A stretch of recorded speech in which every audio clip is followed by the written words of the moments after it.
अपने आसपास बहुत सारी चीजें देखते हैं, लेकिन अंधेरे कमरे में कुछ भी नहीं दिखता।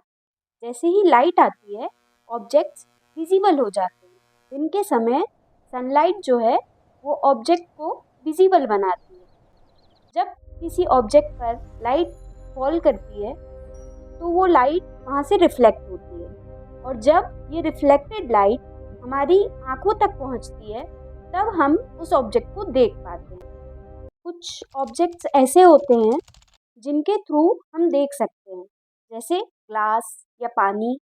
इन्हें ट्रांसपेरेंट मीडियम कहते हैं क्योंकि ये लाइट को अपने थ्रू पास होने देते हैं। इनके थ्रू लाइट ट्रांसमिट होती है। ऐसे ऑब्जेक्ट्स जिनके थ्रू लाइट बिल्कुल ट्रांसमिट नहीं होती उनको हम बोलते हैं ओपेक्यू ऑब्जेक्ट, और ऐसे ऑब्जेक्ट जिनके थ्रू लाइट पार्शली ट्रांसमिट होती है उनको हम बोलते हैं ट्रांसल्यूसेंट ऑब्जेक्ट।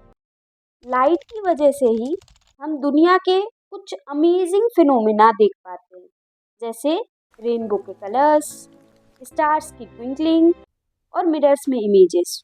अगर हम लाइट की प्रॉपर्टीज को समझते हैं तो हम इन फिनोमिनास के पीछे छुपे प्रिंसिपल को आसानी से समझ सकते हैं। अगर हम देखें तो लाइट जनरली स्ट्रेट लाइन में ट्रेवल करती है, इसलिए एक स्मॉल सोर्स ऑफ लाइट अगर उसके सामने कोई ऑब्जेक्ट रखा जाए तो वो शार्प शेडोज क्रिएट करती है। लेकिन अगर ऑब्जेक्ट बहुत छोटा हो जाता है तो लाइट एजेस पर से बेंड करने लगती है। इसे हम डिफ्रैक्शन कहते हैं।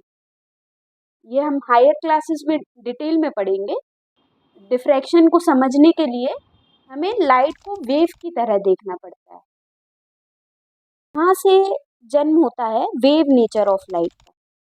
पर ऐसे कई फिनोमिना हैं जो हम लाइट के वेव नेचर के थ्रू एक्सप्लेन नहीं कर सकते। इसलिए मॉडर्न टाइम्स में हम बात करते हैं dual nature of light, both light as a particle and as a wave. इस चैप्टर में हम सीखेंगे लाइट का reflection, refraction, using rectilinear propagation of light, मतलब straight line propagation of light, और इनके कुछ रियल लाइफ एप्लीकेशंस।